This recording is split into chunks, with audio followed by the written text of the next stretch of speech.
Hola, muy buenos días. Dios los bendiga a todos. Bendiciones. Vamos entonces esperando unos minuticos para que todos nos conectemos y empecemos nuestro espacio de formación en la mañana de hoy, en el día de hoy. Dios los bendiga a todos. Saludo a los que ya ahí se van conectando. Espero que estén ahí todos pendientes y actuales en lo que vamos desarrollando cada sábado, cada día, se vayan poniendo al día. Entonces, para esta clase, que es la número 11, la idea es terminar lo que es María en el Evangelio de Juan y empezar un poco algunos aspectos de la doctrina de la iglesia a nivel histórico, en la construcción del pensamiento de algunos padres de la iglesia y de algunos documentos oficiales de la iglesia en torno al pensamiento sobre la Santísima Virgen María. Pero no podemos empezar eh, sin antes orarle a Dios, orarle al Señor. Te invito entonces para que iniciemos en el nombre del Padre, del Hijo y del Espíritu Santo. Amén. Vamos a iniciar, vamos a pedirle en este momento a la Santísima Virgen María que interceda por cada uno de nosotros, que nos regale su amor y su paz y que envíe por medio de su intercesión, le pida a Jesús para que el Espíritu Santo llegue a nuestras vidas. A ella le consagramos nuestro corazón, a ella le consagramos nuestra vida, a ella le consagramos todo lo que somos y tenemos.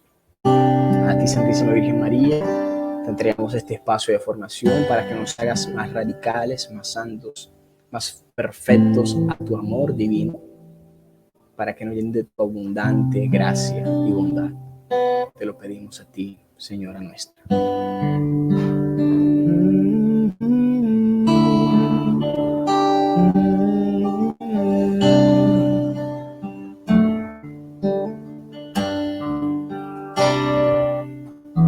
A esa mujer que no se negó,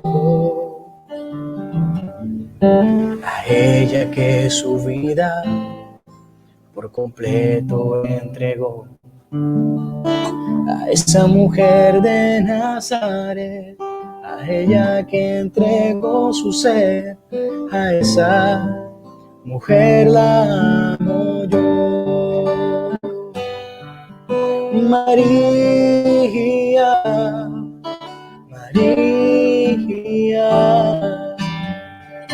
tú eres la reina de mi vida. María, María, tú eres la reina de mi vida. Tú eres la reina de mi vida. Tú eres la reina de mi vida.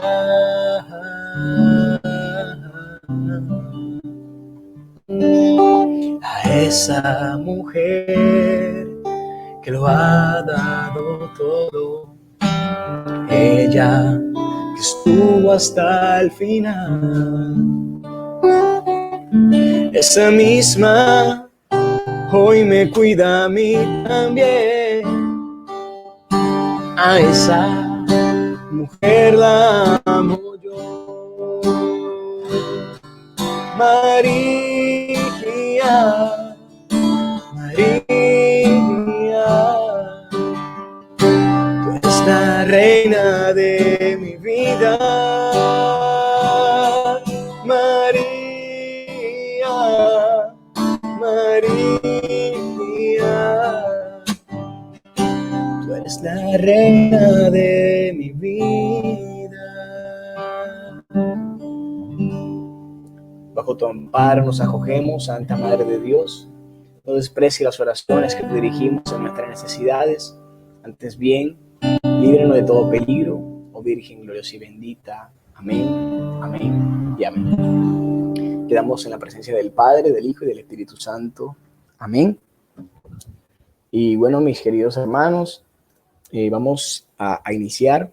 Antes me perdonan, voy aquí a probar unas solicitudes al grupo que han estado mandando en este momento. Entonces, para que todos puedan ingresar, para que todos estén ahí dentro del espacio de formación. Aquí sí. Va a tocar estar pendiente del WhatsApp, del Facebook, de las solicitudes que mandan el grupo. Pero bueno, entonces ya iniciamos. Venimos hablando de lo que es el Evangelio de Juan, los episodios en los cuales aparece la Santísima Virgen María, y encontramos el de las bodas de Caná, donde ya hemos reflexionado sobre el primer aspecto de cómo María se da cuenta que no hay vino, el diálogo que existe entre Jesús y María, y vamos a abordar entonces el tercer aspecto de este texto bíblico. Aquí, la Sagrada Escritura, pero todos tengan la Sagrada Escritura, vamos a buscar Juan capítulo 2, en el verso 11. La clase pasada pues vimos todo, repasamos todo el texto de Juan 2, desde el versículo 1 hasta el verso 11, que es todo el pasaje. Pero ahora, concretamente, quiero que leamos el verso 11. Dice de la siguiente manera: así, en Caná de Galilea, dio Jesús comienzo a sus señales y termina, y manifestó su gloria y creyeron en él sus discípulos. Esto es muy importante. El primer signo de Dios, no sé si les quiero preguntar, escríbanme si yo me estoy viendo y escuchando bien, que a veces siento que se está yendo la señal. Voy a tratar de conectarme a otra red a ver si mejora un poco. Un momento.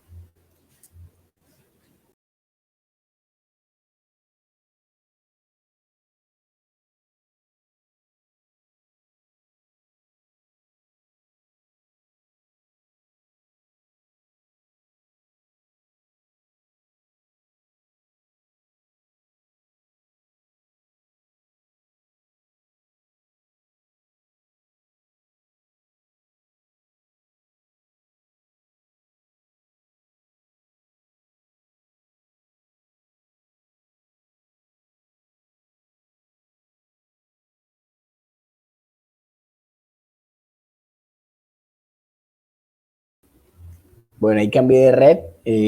Lo que pasa, bueno, sí, me dicen que todo bien, pero a mí se me ponía a veces oscura mi pantalla, entonces de pronto pensaba que había algún error. Entonces, siguiendo en esta reflexión, permítame un momento.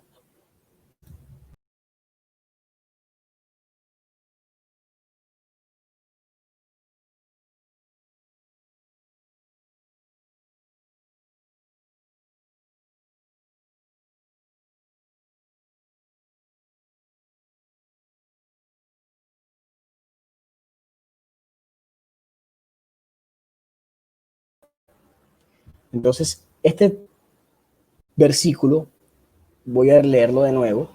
Voy a leerlo de nuevo aquí, disculpan un momento las fallas.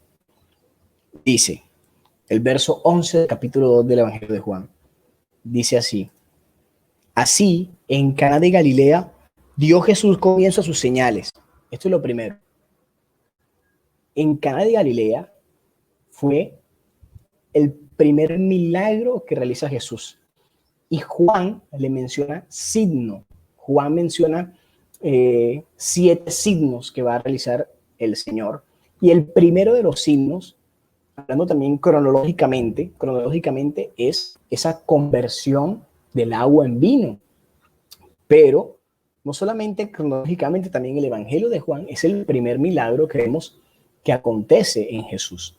Entonces, Juan, capítulo 2, verso 11, nos va a decir que de esta manera fue en Caná de Galilea que Jesús comenzó a hacer sus señales.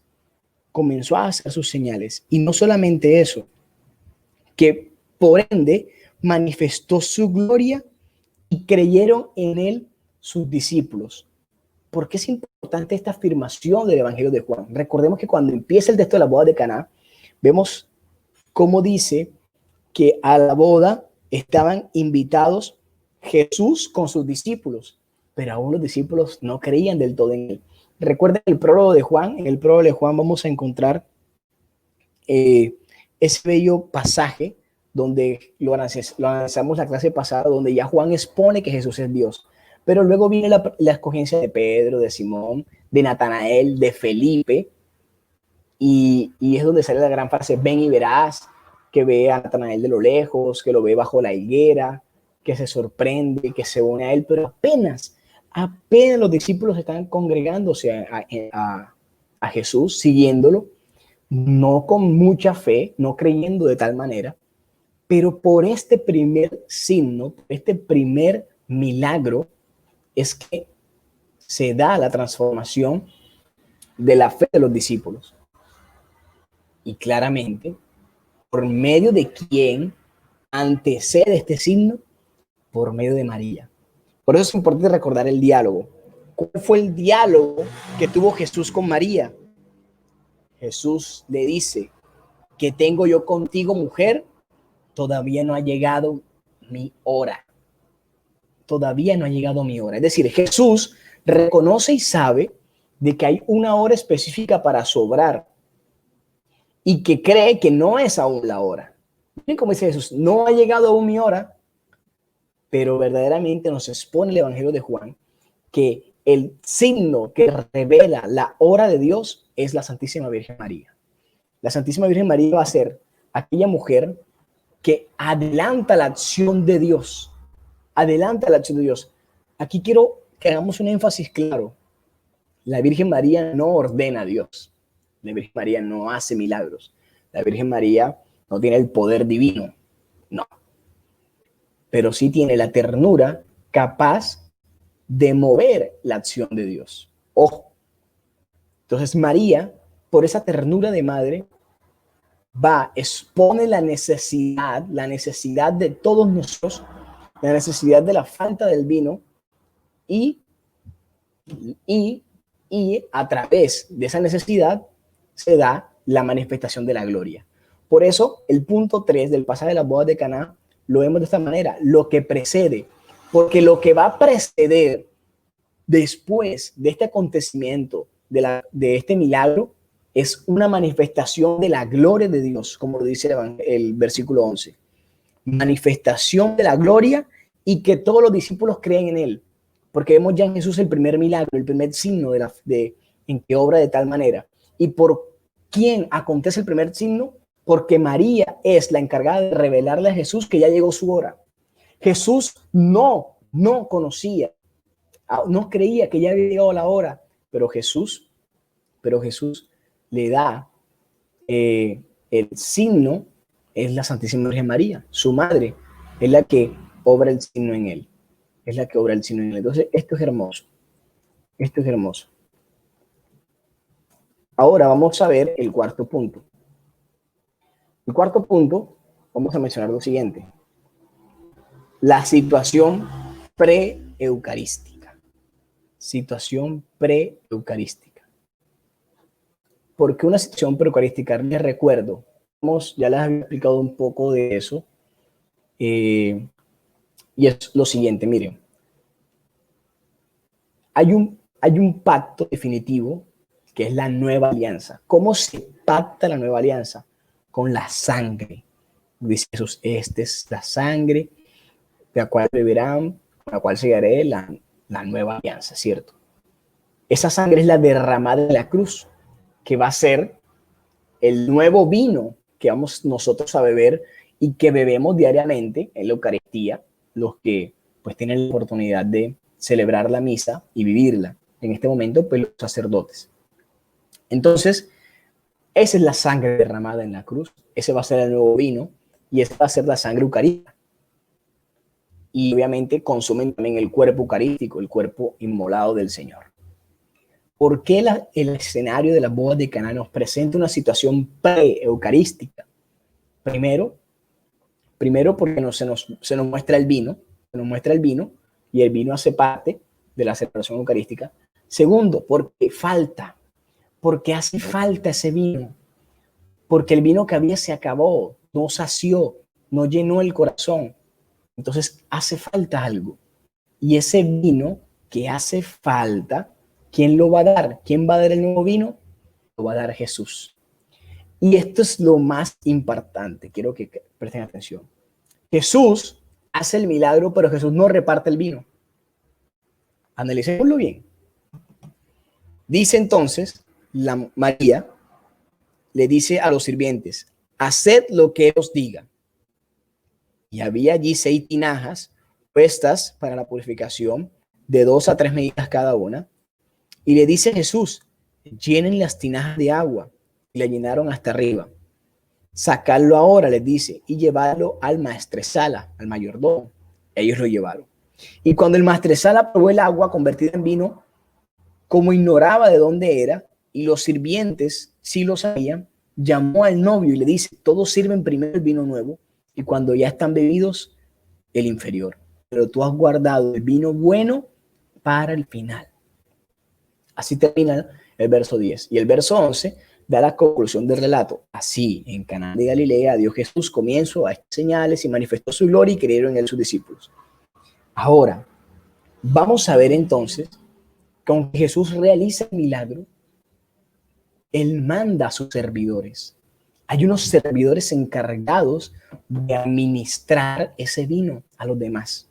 Muy similar a la situación preeucarística de la multiplicación de los panes, que donde se va a dar el gran sermón eucarístico, aquí en este evangelio, en el capítulo 6 de Juan, que es el gran discurso eucarístico. Entonces, esta situación preeucarística con referencia al vino se va a ver replegada en la situación preeucarística con referencia al pan, que es la multiplicación de los panes, donde Jesús multiplica los panes, pero él no los reparte. ¿Quién los reparte? Los discípulos. Vayan y asienten a la gente y repartan. Y sobró. Y sobró. Recuerdan que en la versión, la traducción que leíamos la clase pasada de este texto decía que cada tinaja tenía alrededor de unos 70 litros y fueron llenas, y fueron 6, estamos hablando de 420 litros de vino. Eso no se lo consume a menos que sea todo el pueblo que esté ahí tomando. Es decir, que tuvo que haber quedado, al igual que los panes, que sobraron 12 canastas.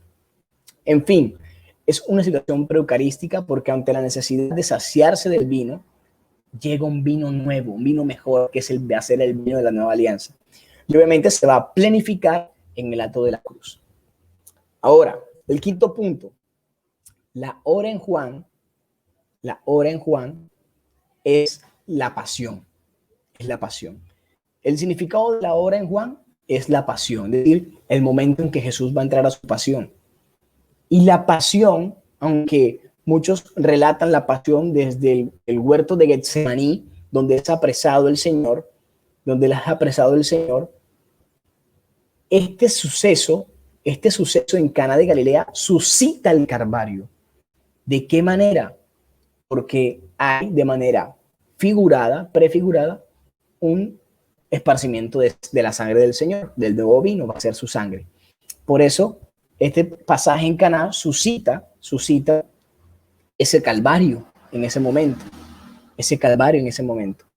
Y hay algo muy especial entonces aquí con la Santísima Virgen María, que es el punto sexto, que hay un sello de la alianza. Quiero que todos busquen rápidamente.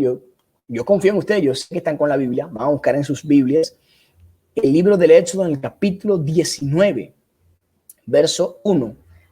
Y vamos a ver cómo el pueblo de Israel selló su alianza en ese tiempo. Entonces, vamos a ver ese punto 6. Les voy recordando que al final doy el espacio a las preguntas. Hasta las 11:45, 11:50, voy dando el tema y dejo ese espacio para responder las preguntas. Entonces vayan haciendo las preguntas y yo las voy a ir resolviendo al final, ¿ok? Entonces, el sello de la alianza, vamos a ver, Éxodo 19, del 1 al 8, dice: al tercer mes, después de salir de Egipto, ese mismo día llegaron los hijos de Israel al desierto de Sinaí y partieron de Refidim al llegar al desierto de Sinaí. acamparon en el desierto y allí acampó Israel frente al monte. Dice el verso 3, mucha atención. Moisés subió hacia Dios.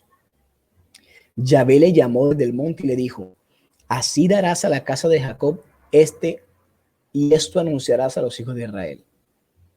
Y esto es lo que anuncia Dios. Verso 4. Ya habéis visto lo que he hecho con los egipcios, como a vosotros os he llevado sobre alas de águila y os he traído a mí. Ahora pues, si de veras escucháis mi voz y guardáis mi alianza, vosotros seréis mi propiedad personal entre los pueblos, porque mía es toda la tierra.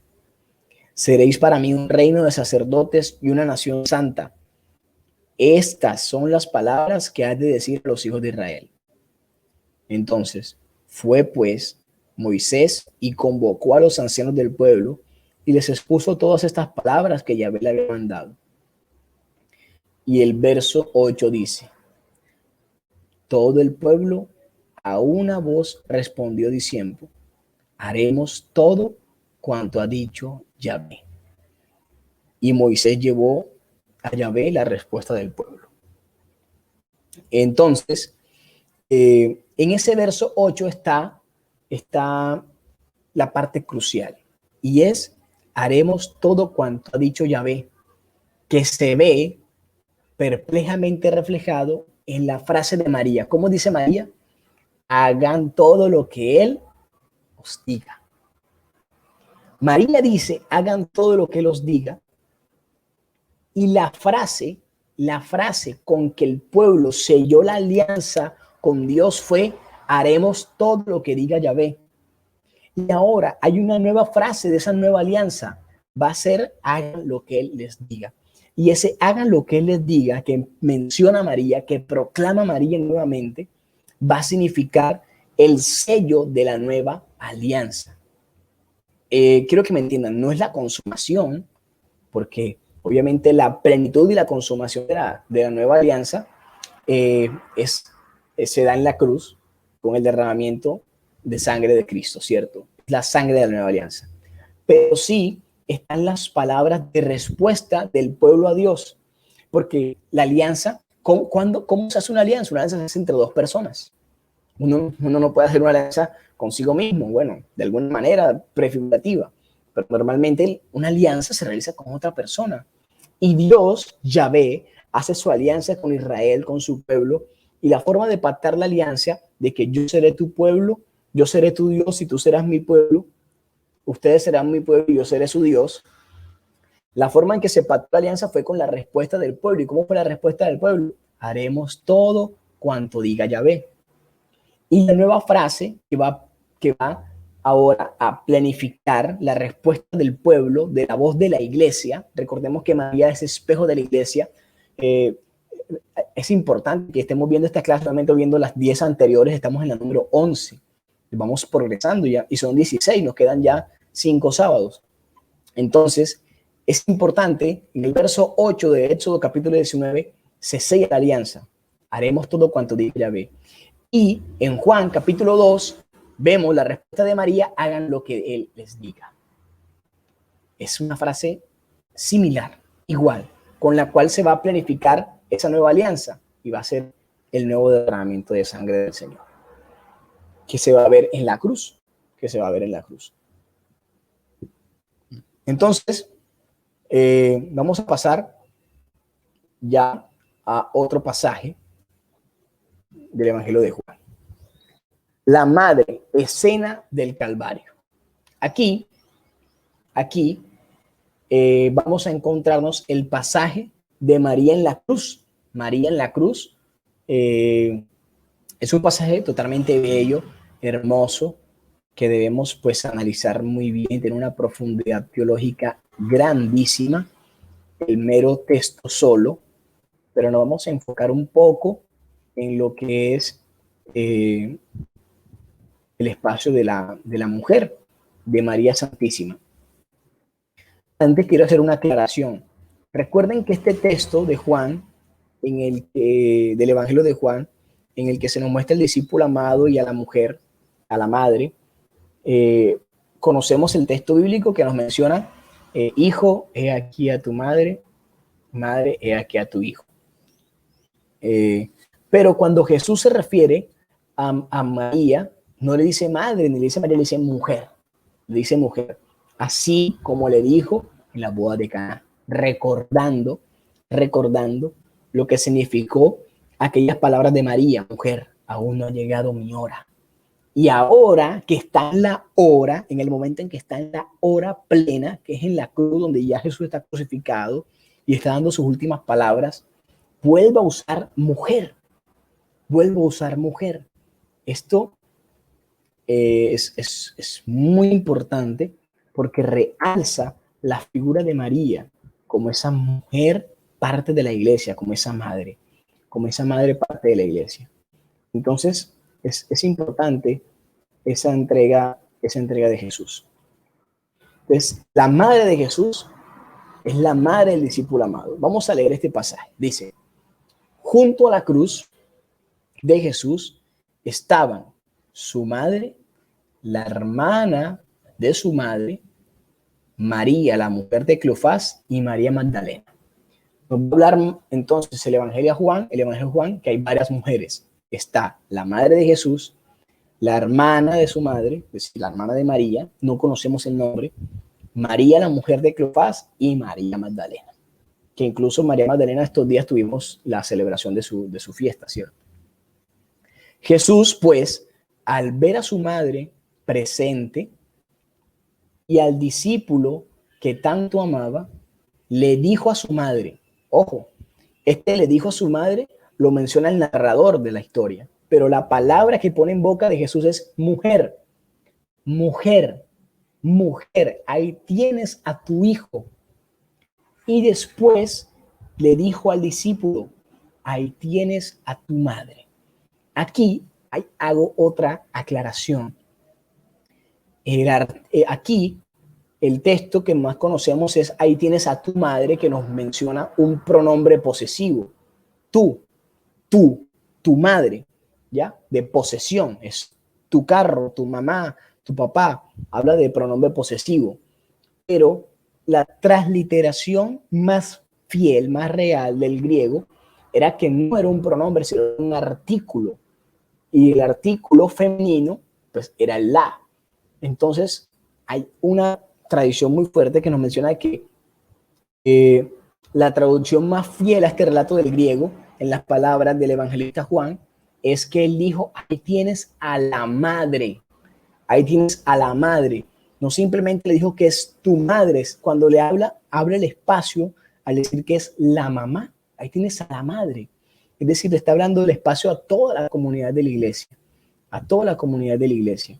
Entonces, es importante analizar esto porque nos vamos a ver, hay un significado totalmente trascendente y simbólico. Miren, María en la cruz, pues vemos que no solamente es proclamada por Jesús como madre del discípulo amado, en tal proclamación ha visto la tradición de la iglesia expresada la maternidad espiritual de María sobre todos los hombres, sobre todos los hombres, la maternidad de María también sobre la iglesia.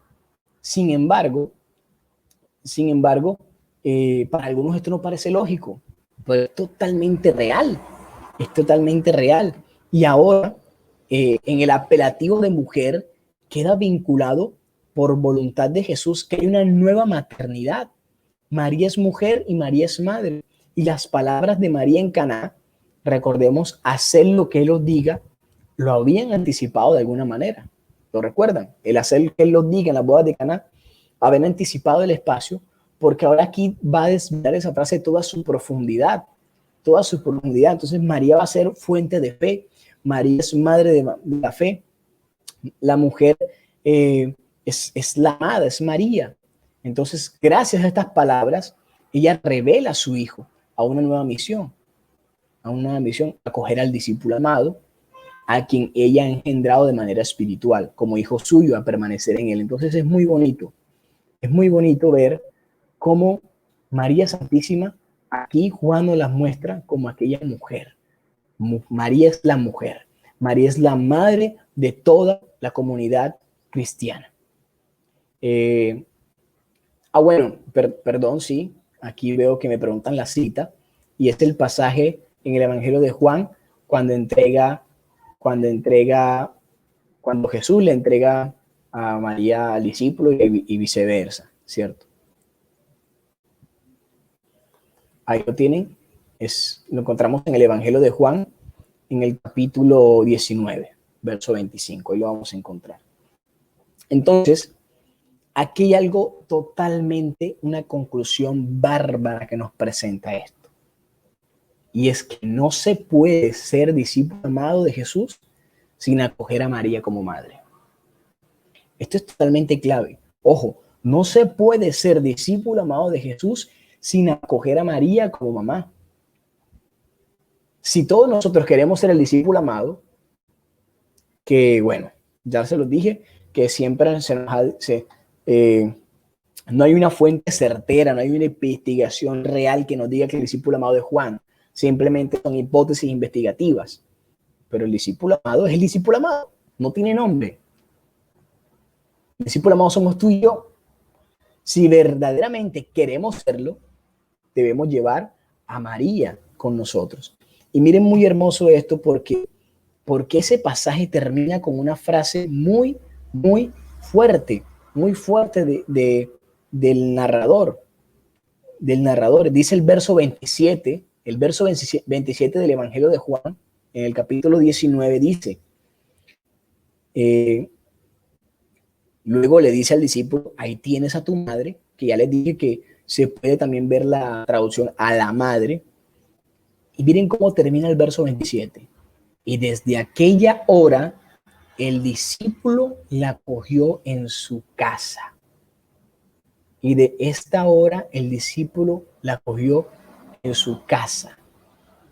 Entonces, es bellísimo. Es bellísimo lo que nos muestra este pasaje. Es bellísimo lo que nos muestra ese pasaje. El discípulo la cogió en su casa. Le llevó a su casa, la cogió para su vida, en su corazón. Entonces, si tú y yo también queremos ser el discípulo amado, necesitamos a María en nuestra vida. A María en nuestra vida. Entonces, dejando ya de lado este pasaje del Evangelio, vemos entonces el otro texto, que es en el libro del Apocalipsis, en el versículo 12. Este texto es muy controversial y ya voy a explicar bueno, tal vez algunos preguntan, bueno, pero si estamos en el Evangelio de Juan, ¿por qué no vamos a Apocalipsis? Porque Apocalipsis fue escrito por Juan. Apocalipsis fue escrito también por Juan, entonces está todo dentro de un solo estudio, que es María en los escritos joánicos, son los escritos del evangelista Juan. Entonces, Apocalipsis 12, vámonos para Apocalipsis 12, yo los invito con su Sagrada Escritura, vámonos para Apocalipsis en el capítulo 12. En el capítulo 12. Miren que es muy importante lo siguiente. Apocalipsis 12, lo voy a leer. Primero lo voy a leer. Yo quiero que ustedes lo lean. Yo, como les dije, tengo mucha fe en ustedes y sé que tienen la Biblia. Entonces, en su Biblia, busquen Apocalipsis 12 y vamos a leer. Apocalipsis 12 dice, una gran señal apareció en el cielo. Una mujer vestida de sol y con la luna bajo sus pies y una corona de 2 estrellas sobre su cabeza. Y una corona de 2 estrellas sobre su cabeza. Y está embarazada y grita con los dolores del parto y con el tormento de dar a luz. Y apareció otra señal en el cielo, un dragón rojo con 7 cabezas y 10 cuernos, y sobre su cabeza 7 diademas. Su cola arrastra la tercera parte de las estrellas del cielo y las precipitó sobre la tierra. El dragón se detuvo delante de la mujer que iba a dar a luz para devorar a su hijo en cuanto lo diera a luz. Y la mujer dio a luz a un hijo varón, el que ha de regir a todas las naciones con cetro de hierro, y su hijo fue arrebatado hasta Dios, hasta su trono. La mujer huyó al desierto, donde tiene un lugar preparado por Dios para ser allí alimentada 1260 días. Entonces se entabló una batalla en el cielo. Ojo, se entabló una batalla en el cielo. Miguel y sus ángeles combatieron con el dragón. También el dragón y sus ángeles combatieron, pero no prevalecieron, y no hubo ya en el cielo lugar para ellos.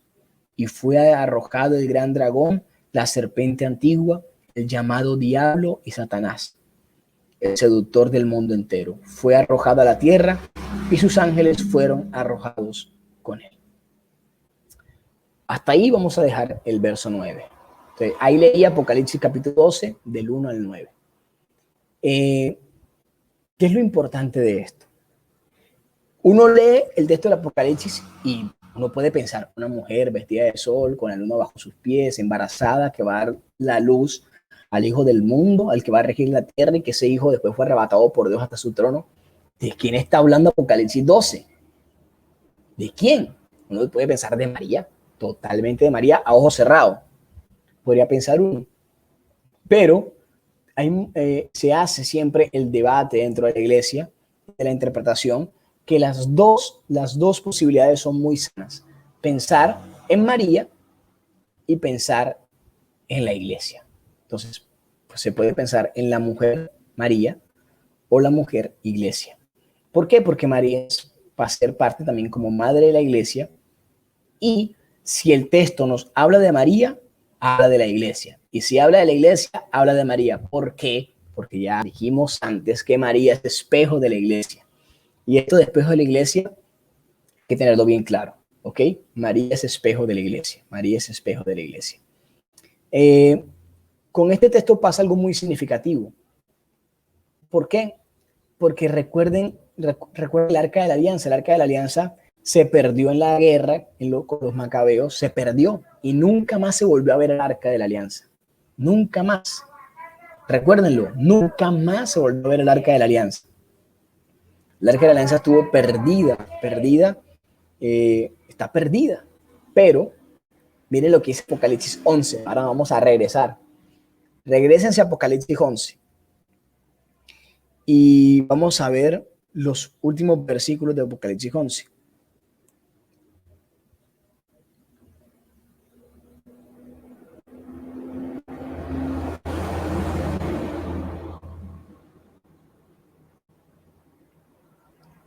Vamos a ver los últimos capítulos, los últimos versículos de Apocalipsis 11. Nos hablan de algo muy estruendoso. Apocalipsis 11 del versículo 12 dice: oí entonces una fuerte voz que les decía desde el cielo, subid acá. Esto lo está narrando Juan, recuerdo, esto lo está narrando Juan. Y subieron al cielo en la nube, a la vista de sus enemigos. En aquella hora se produjo un violento terremoto, y la 10ª parte de la ciudad se derrumbó, y con el terremoto perecieron 7,000 personas. Los supervivientes, presa de espanto, dieron gloria a Dios. El segundo ay ha pasado, mira que viene seguido el tercero. Verso 15. Tocó el 7º ángel. Entonces sonaron en el cielo fuertes voces que decían: ha llegado el reinado sobre el mundo de nuestro Señor y de su Cristo, y reinará por los siglos de los siglos. Y los 24 ancianos que estaban sentados en sus tronos delante de Dios se postraron rostro en tierra y adoraban a Dios diciendo: te damos gracias, Señor Dios Todopoderoso, al que es y que era, porque has asumido tu inmenso poder para establecer tu reinado. Las naciones se habían encolerizado, pero ha llegado tu cólera, y el tiempo de que los muertos sean juzgados, el tiempo de dar la recompensa a tus siervos los profetas, a los santos y a los que temen tu nombre, pequeños y grandes, de destruir a los que destruyeron la tierra. Y el último versículo del capítulo 11, el más impactante, quiero que lo escuchen, lo lean, analícenlo bien. Y se abrió el santuario de Dios en el cielo, y apareció, miren lo que apareció, el arca de la alianza. O sea, el arca de la alianza estuvo perdido todo el tiempo. Se perdió por allá en la guerra de los macabeos. Se perdió el arca de la alianza, se la robaron. Y Apocalipsis 11, en el verso 19, nos vuelve a decir que Juan en una visión vio que se abrió el cielo y apareció el arca de la alianza. Y dice que se produjeron relámpagos, fragor, truenos, temblor de tierra y una fuerte granizada. Y así termina el capítulo 11 y viene el capítulo 12 a decir lo que ya leímos. Y una gran señal apareció en el cielo, una mujer vestida de sol. No sé si me estoy haciendo entender, pero el capítulo 11, al finalizar, dice que una gran señal apareció en el cielo. Fue el arca de la alianza. Y el verso 12 y el capítulo 12 de Apocalipsis dice que se apareció una gran señal en el cielo, una mujer. Y ya habíamos nosotros hablado un poco de que María era la ¿qué? La nueva arca de la alianza. Entonces, esta gran signo del arca de la alianza que aparece finalizando el capítulo 11 y esta mujer que aparece ahora, iniciando el capítulo 12, puede ser la misma señal.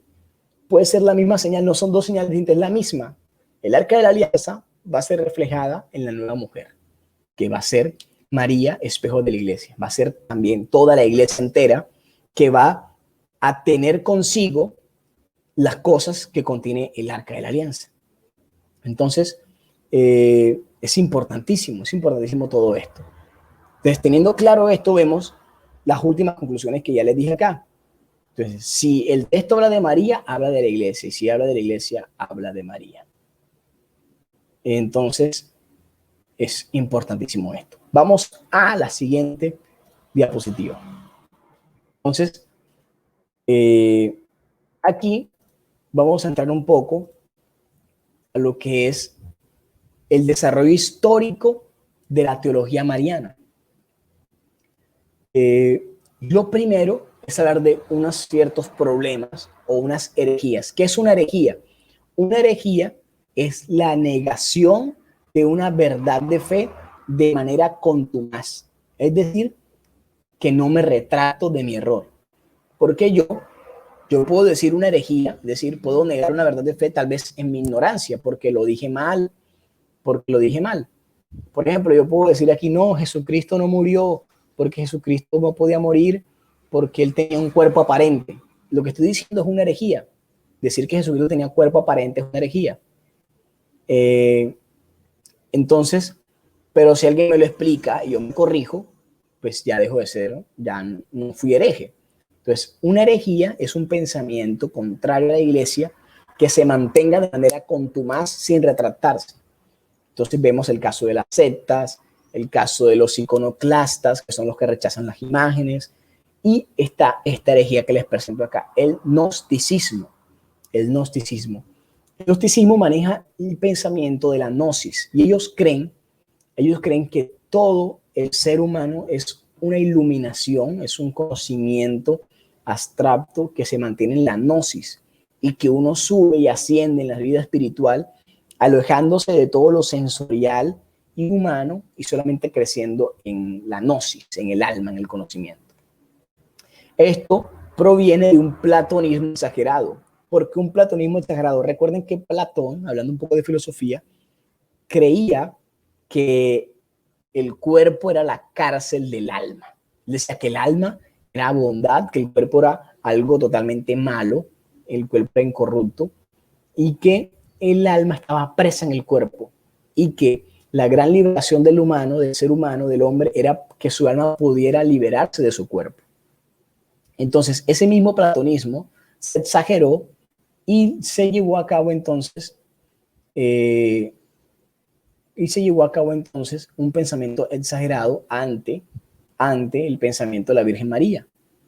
Entonces se ve a la Virgen María como no solo como una virgen celeste y nazarena. Entonces, ¿cuál era el pensamiento ilógico aquí? El pensamiento ilógico era decir que había una mujer divina y una mujer humana, es decir, que eran dos vírgenes, eran dos Marías, y esto es totalmente errado. María es mujer, María es humana totalmente. Y dentro de los escritos apócrifos, que son los escritos apócrifos, aquellos escritos que se escribieron lejos. Apo quiere decir lejos y grifos de escribir, de escritura, de grifos. Escribieron lejos, apartados de la tradición de la iglesia y no van a corta la tradición de la iglesia. los escritos apócrifos, como nos han hecho creer Discovery Channel y todas esas cosas, no son escritos ocultos de la iglesia, que los tiene ya ocultos, no. Los evangelios apócrifos usted lo puede buscar en internet y salen. La iglesia los tiene libres, publicados para que nosotros los leamos, pero obviamente leyéndolos en el sentido de investigativo, no para creer lo que esos evangelios dicen, porque obviamente no tienen una sana doctrina, porque están en mucha parte influidos por el pensamiento de del gnosticismo, de los gnósticos.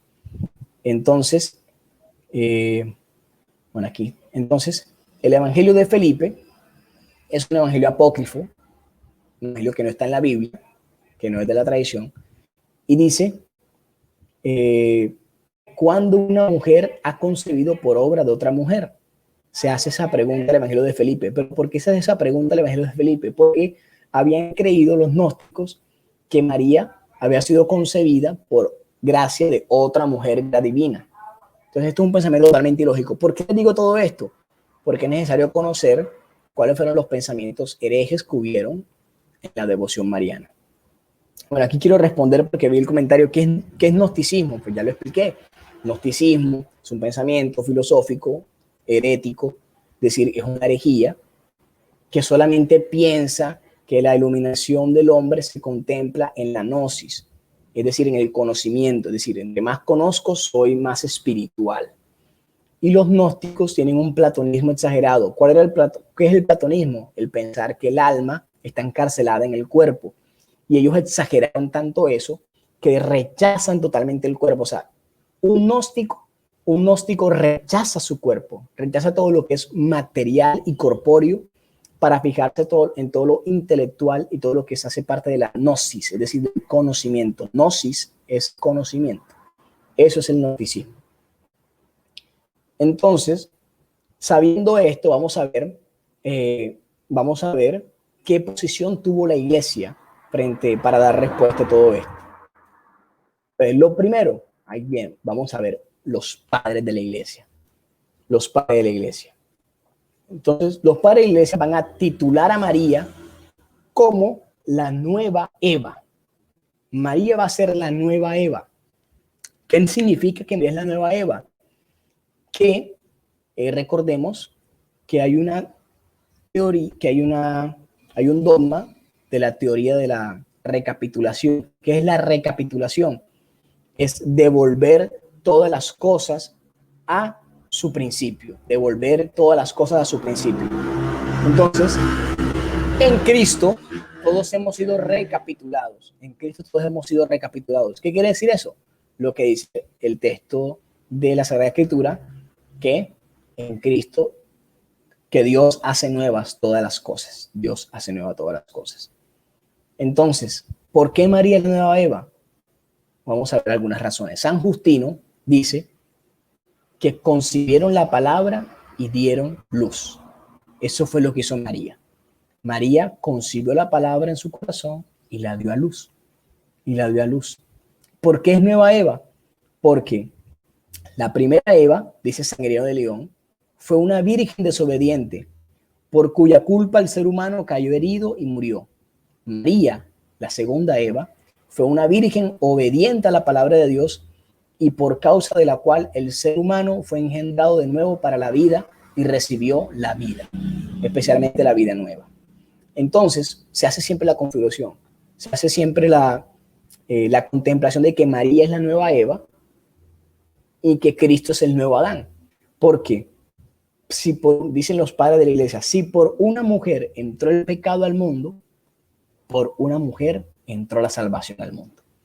Si por Eva entró el pecado al mundo, por María ahora entró la salvación. Entonces, se hace esa analogía de que es la nueva Eva, una Eva mejorada, igual que la analogía de la nueva arca de la alianza. Dice también San Gregorio de Niza, entonces, que Eva tuvo parto con dolor, María tuvo el parto con alegría. Esto es hermoso. Recuerden que hubo una promesa, una promesa, no, un castigo, por así decirlo, de parte de Dios cuando fueron expulsados Adán y Eva del paraíso, que le dijo que ahora tú sufrirás en el parto. Entonces Eva tuvo que, obviamente, a Caín y Abel los tuvo que tener con dolor, y dice que Lorenzo, pero María lo tuvo con alegría. María no tuvo dolor en el parto, y recordemos que ya explicamos un poco eso del no nació de la sangre, lo recuerdo en la clase pasada, es importante que vean las clases anteriores para que no se me sientan perdiditos. Y Tertuliano dice que María prefigura la iglesia y es espejo de la iglesia, cosa que ya había dicho y aclarado clases anteriores. Siguiendo con este pensamiento de los padres de la iglesia, bueno, esto lo voy a dejar ya para la próxima clase. Vamos a dejar hasta ahí para ya dar paso a responder las preguntas. Voy a dar paso a responder las preguntas. Voy a ir entonces viendo las preguntas que han realizado esta mañana. Vayan haciendo preguntas en los comentarios. Yo voy a ir viendo en orden las que han hecho en orden. A ver, ¿qué preguntas hay por acá? Comentarios, proclame alma, buenos días. Virgencita, cuídanos. Un saludo desde Francia. Uy, un saludo para esa persona que está conectada desde Francia. Dios la bendiga. Por la salud de Yodrogo, que se recupere, amén. Alguien que dice que es difícil la comunicación. Bueno, no sé a qué se refiere. Listo. Vamos a ver. La clase quedará grabada, sí. Las clases todas quedan grabadas. Seguro es una persona nueva la que está preguntando. Las clases todas están grabadas y todas se suben a YouTube mañana en diferido para que la vean. Esta es la clase 11. Les recuerdo, esta es la clase 11, son 16. Esta es la clase 11. Ya llevamos 10 clases con esta 11. Hay que ver las clases anteriores porque si no, se van a perder. Se van a perder en lo que viene. O sea, hay que ir en orden.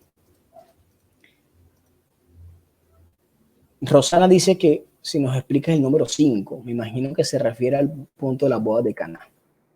Voy a repetir. El punto 5, lo que yo trato de explicar aquí, es que la hora en Juan tiene un significado. ¿Cuál es el significado de la hora en Juan? La pasión. Recuerden que Juan 2, voy a buscar otra vez Juan 2. Juan, capítulo 2, nos dice, ¿qué le dice Jesús a María? ¿Qué tengo yo contigo, mujer? Todavía no ha llegado mi hora. ¿A qué se refiere Jesús cuando dice mi hora? ¿La hora de qué? La hora de comer, la hora del almuerzo, la hora de irse a bañar, la hora de irse a dormir, la hora de irse de la fiesta. La hora en Juan significa la pasión, la pasión. Entonces, entonces Jesús le está haciendo una afirmación a María, le está diciendo que no ha llegado su hora, pero la hora definitiva cuando acontece en la cruz, la hora definitiva es la cruz, la pasión. Caná va a suscitar el Calvario. ¿Cómo? ¿De qué manera? Porque es una situación que prefigura el Calvario, donde se va a dar una donación de sangre que va a ser el vino nuevo, que va a ser el vino nuevo que va a derramar Jesús. Entonces, por eso se habla de que en Caná suscita el espacio del Calvario. Es eso lo que explica el aspecto 5. A ver, otra pregunta.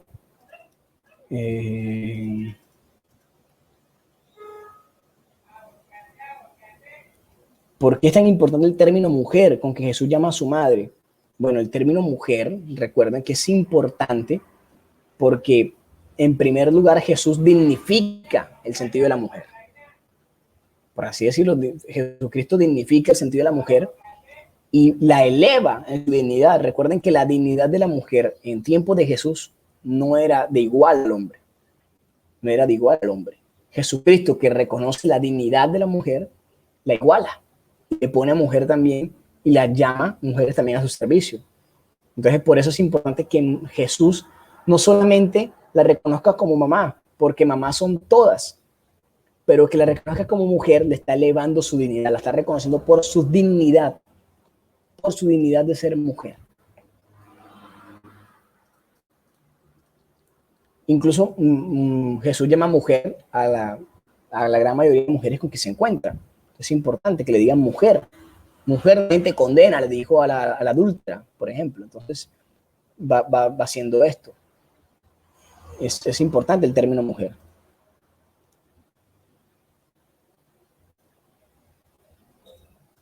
A ver, otra pregunta.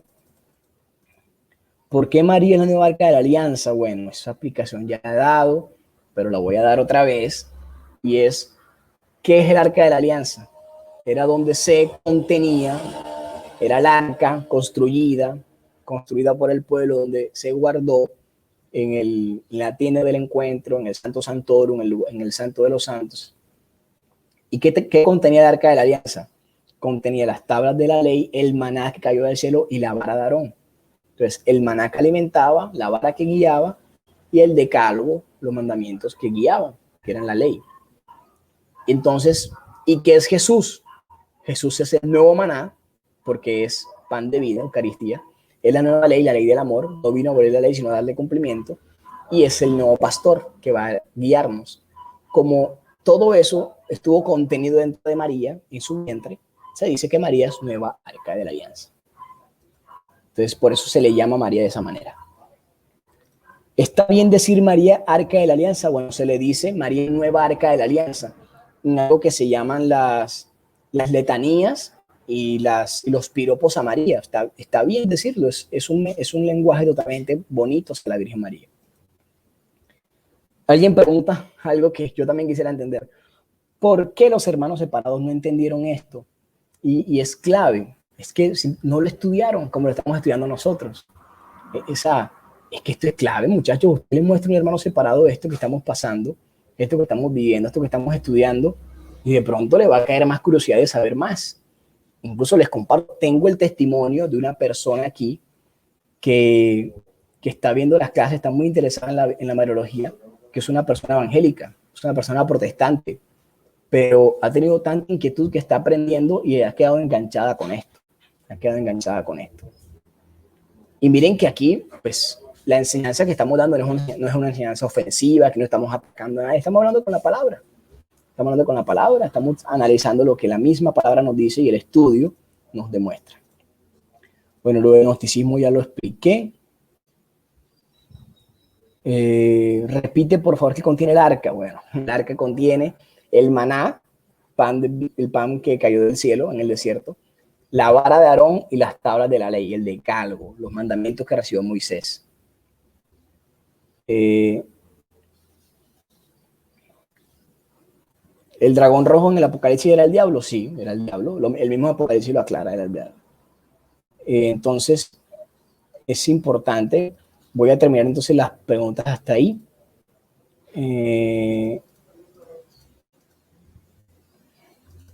A ver. Espejo de la iglesia. Yo voy a invitar a la persona que me pregunta por el espejo de la iglesia, porque no digamos que no puedo seguir poniendo cosas que ya se han explicado. Entonces, esto no fue algo que yo dije hoy, ya lo he dicho en clases anteriores. Entonces, vas a buscar las clases del 1 a la 10 y vas a sacar un tiempo para verlas, porque ya llevamos 11 clases donde hemos hablado, y eso de espejo de la iglesia, en resumen, es que cuando María se ve al espejo, se tiene que ver la iglesia. Y al revés, cuando la iglesia se ve en un espejo, tiene que ver a María, porque las virtudes que tiene María las debe tener la iglesia. Es eso, María, espejo de la iglesia. En María se refleja la iglesia, en la iglesia se refleja María. Entonces,